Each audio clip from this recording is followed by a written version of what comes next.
Hi Libra, kamusta kayo? Hope you're all doing well. And welcome to 1111 Pinoy Tarot. In today's reading, tingnan natin ang inyong love relationship or situationship. Ano yung energy ng person mo towards you and towards the connection. Please subscribe, like, comment, and share. And please tap the bell for updates from this channel. Maraming salamat sa inyo, Libra.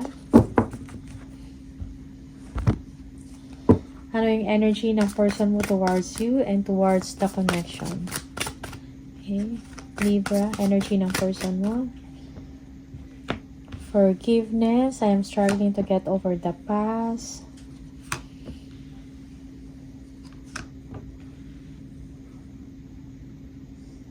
Yeah, okay.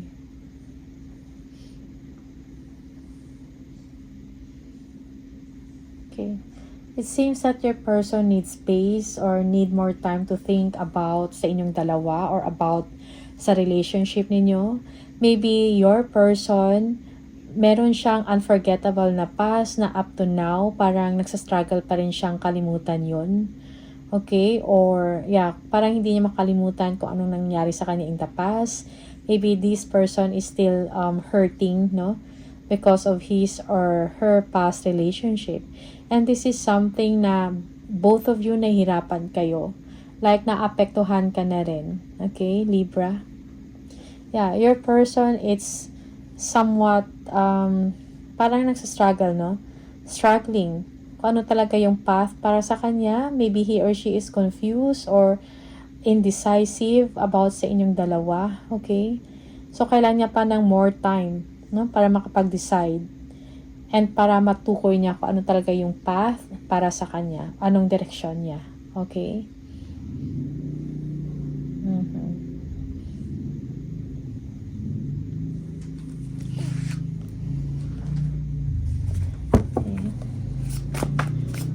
So, hindi lang siya ang nahihirapan, kundi ikaw, no? Apektado ka din dahil sa mga nangyayari sa kanya. Siguro kailangan niya pa mag-heal, no? Over his or her past relationship. Hindi pa siya fully naka-recover.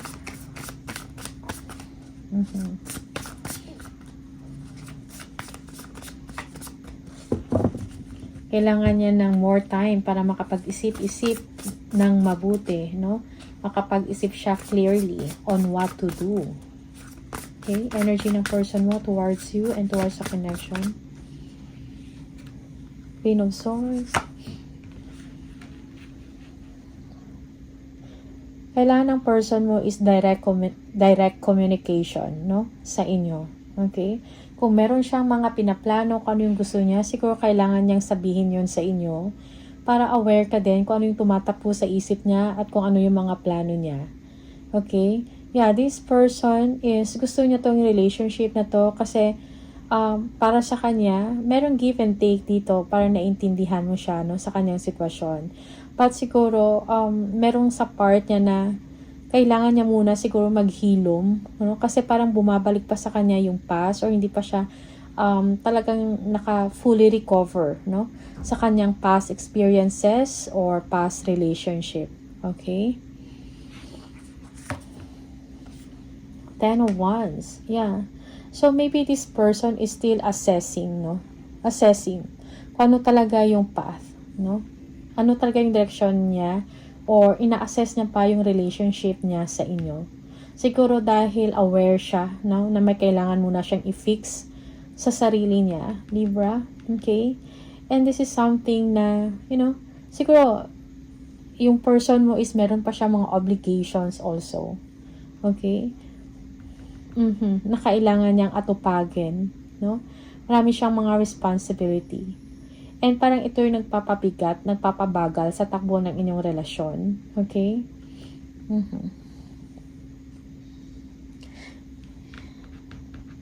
Yeah, merong parang imbalance or hindi balance no, emotionally yung person ninyo. Okay? Parang may kulang. Okay? The Chariot. Yeah. Okay. So, this person, siguro, ambitious yung person na to. Meron siyang gustong tahakin, no? Meron siyang gustong direksyon. Maybe gusto niya ng pag-unlad muna sa sarili niya. Okay? Yeah. Pero nagka-gather siya ng lakas ng loob, no? Confidence and willpower para maabot or ma-chase niya ang kanyang mga pangarap. Also, this person wants to achieve something. Okay? Maybe sa trabaho niya to. Okay? Your person is driven, ambitious, no? Meron siyang gustong marating. Meron siyang may gustong i-achieve. Okay? Yeah. But also, this person is planning or trying to be balanced, no? And to be fair to you. Okay? Lalo na in making a decision, no? Or yeah. Most especially in dealing with you. Parang binabalanse niya lang, okay?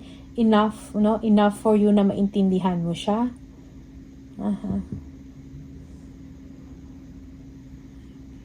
Okay. 3 of Cups.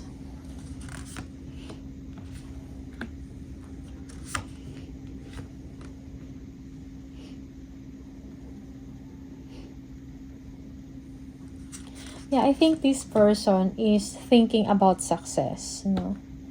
Yeah. For some of you, maybe this person, it's like, parang concerned siya about sa progress niya, and then, concerned din siya sa mga friends niya, or anong sasabihin ng mga tao sa kanya, or ng mga kaibigan niya.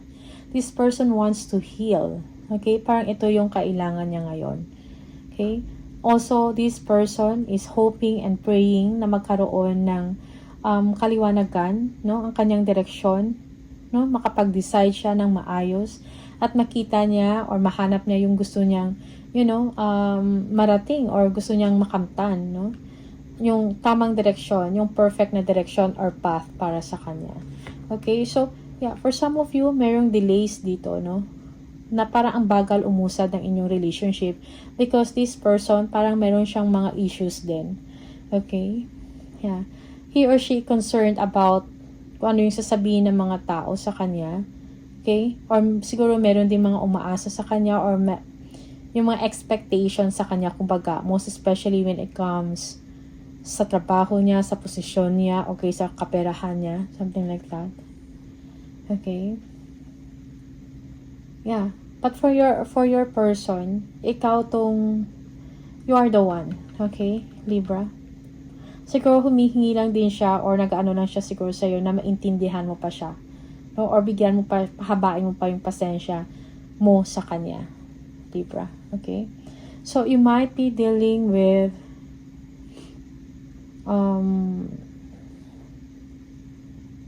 Leo or Aries, Cancer, Aquarius, or Virgo for some of you. Or Aquarius. Libra.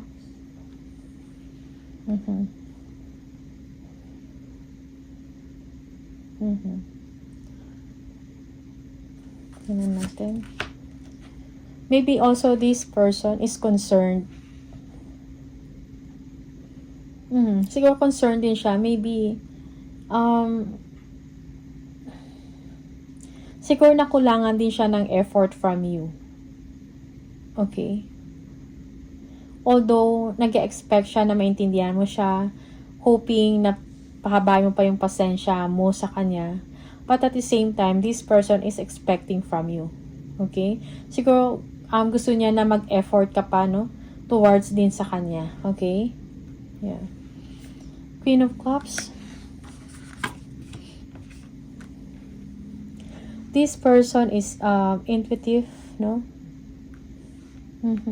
Malalim din siya kung magmahal. Okay? For this person, you are the one na parang nakakapag-compliment sa kanya. Parang match kayo or compatible kayong dalawa. And this person is hoping na sana mag-level up, no? Or siguro, mag-level up, no? Or mag-elevate ang inyong relationship. Okay? 9 of Wands. Okay.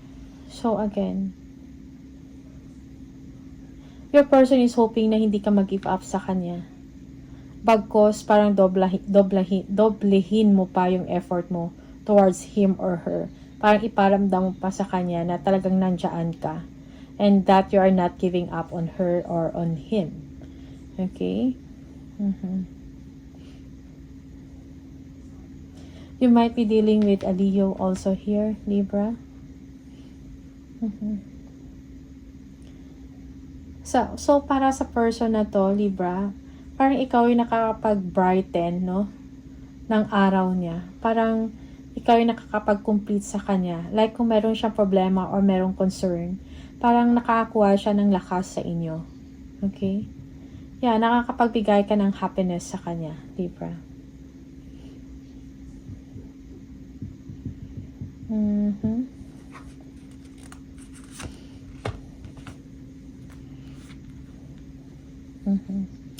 So, this person wants, parang gusto niya pa ng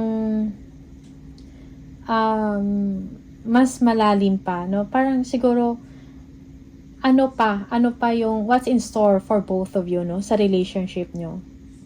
Okay? Siguro natapos yun na yung chapter ng relationship nyo na, alam mo yun, yung parang inspired kayo sa isa't isa, like, yung parang kilig-kilig moments, no? So, this person wants something serious or wanting more, kumbaga, from you and from the relationship. Okay?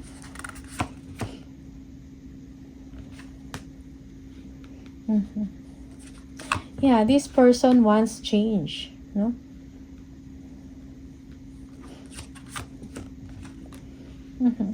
Kung ano man yung mga unhealthy, no, na pattern sa inyong relationship or unhealthy, may mga unhealthy siyang ginagawa or yung parang hindi nakakabuti sa inyong relationship, this person is willing to change. Okay?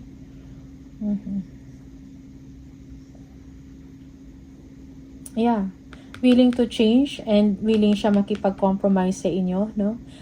Willing, kumbaga, now, meron siyang plan na, maging active, no, sa inyong relationship, like kung saan mong gustong pumunta or yayain mo siya, sasama siya.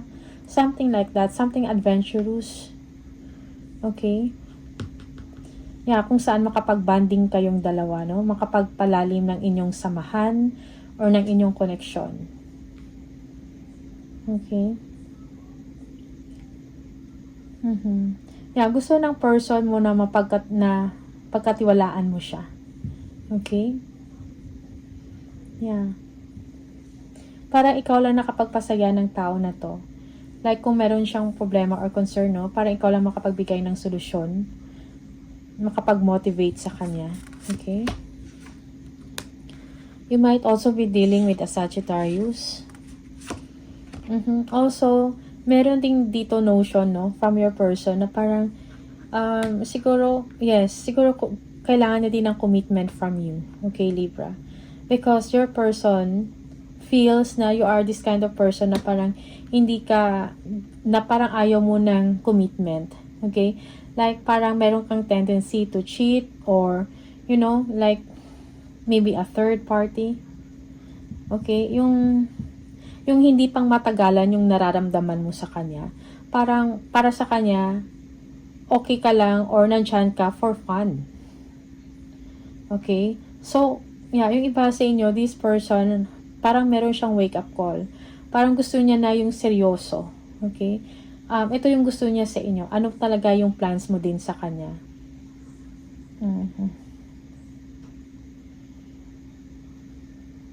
Okay? Yeah, this person, Libra, wants to have a family with you. Okay?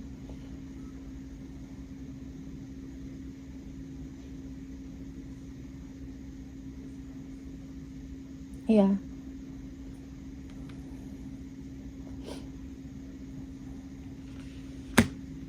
Five of Cups. Your person is being patient, no? Like, maybe this person is feeling lonely, no? Or nalulungkot, or namimiss ka ng tao na to. But he or she is trying to balance, no? Yung kanyang nararamdaman.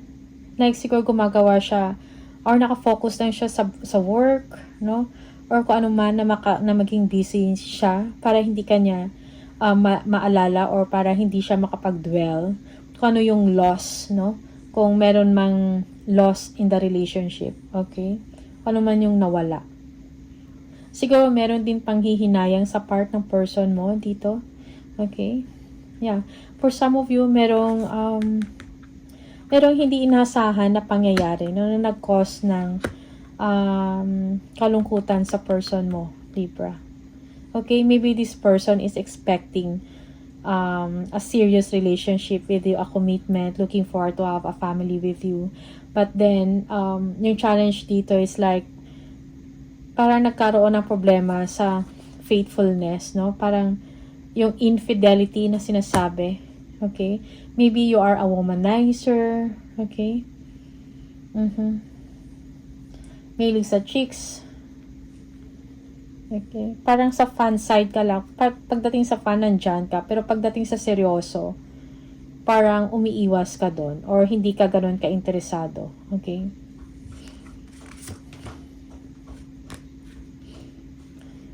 Yeah. I think there is no communication right now, no, sa inyong dalawa. Libra. Okay? Siguro walang pag-uusap or you know, parang hindi kayo nagkakaintindihan, you're not on the same goal anymore. Okay. Yeah, King of Cups. You might be dealing with a Scorpio for some of you.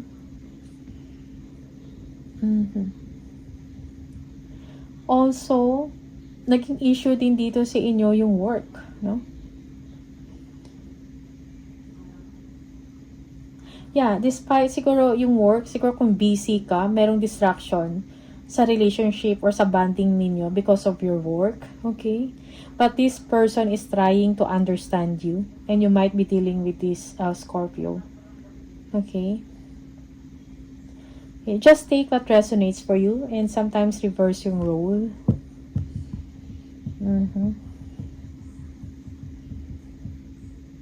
Mahaba yung pasensya ng tao na to sa'yo, pang iniintindi ka. But then again, dito, no commitment, okay? Parang struggle or ina-assess mo pa, Libra, kung hindi ka makapag-decide, merong indecision dito, okay? Also, you're not giving up this person. But then again, may tendency ka like, you know, yeah, this person is seeing you like parang hindi ka interesado sa isang commitment or hindi ka interesado magkapamilya. Something like that, no? So, parang you're not seeing eye to eye, you're not on the same page with this person. Okay, just take what resonates for you. Yeah, maybe this person now is, or you, Libra, you are stalking, spying this person, or it's the other way around. Your person is stalking kung anong nangyayari sa inyo. Okay? Nag-iisip kung mahal mo pa ba siya or hindi, may nararamdaman ka pa ba sa kanya or nalulungkot ka din ba sa nangyari, something like that, okay?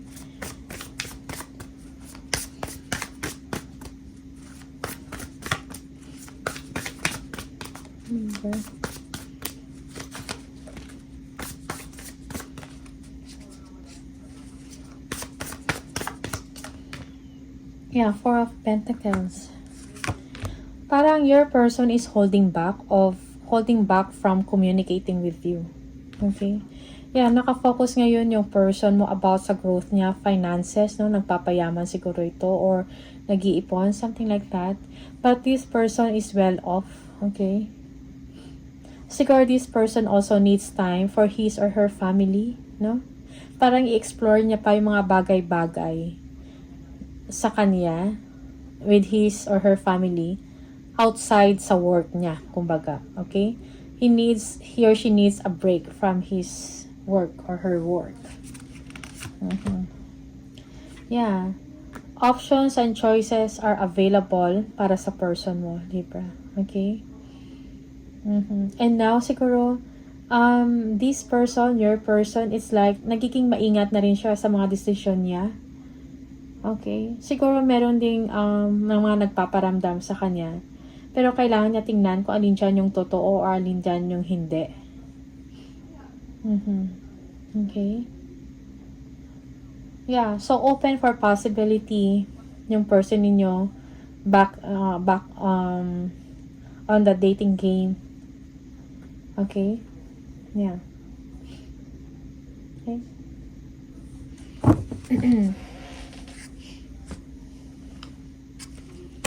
Libra.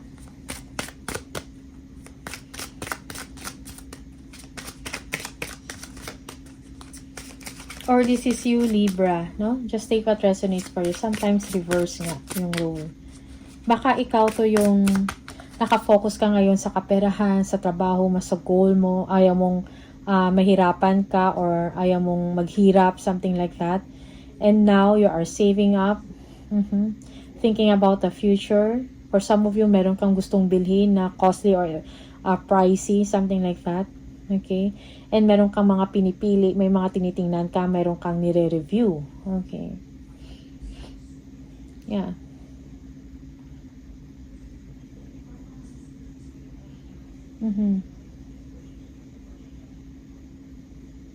Okay. Nagiging maingat ka na rin ngayon, most especially if kung mag-umpisa ka ng isang panibagong relationship, medyo nag-iingat ka na rin ngayon because you don't want to commit mistakes again or you don't want parang ayaw mong magkamali uli. Okay? That's for some of you. Okay?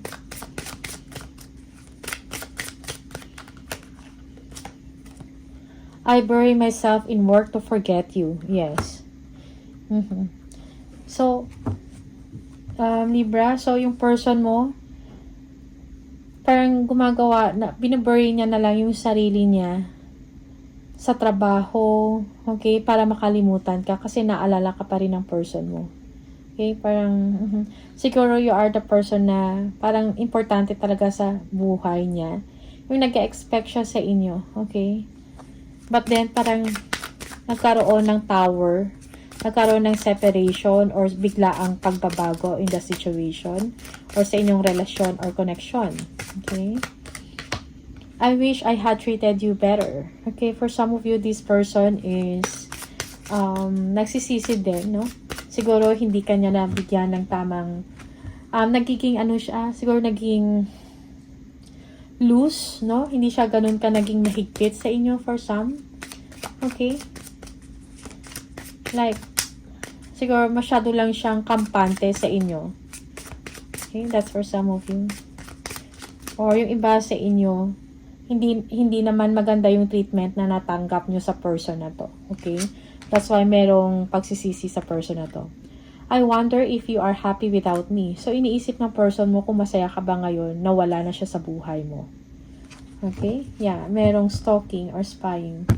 Anong nangyayari sa inyo ngayon? Okay? Or masaya ka ba na wala na siya sa piling mo? Okay, Libra? So, these are the messages for you. Maraming salamat and see you on the next video. Bye!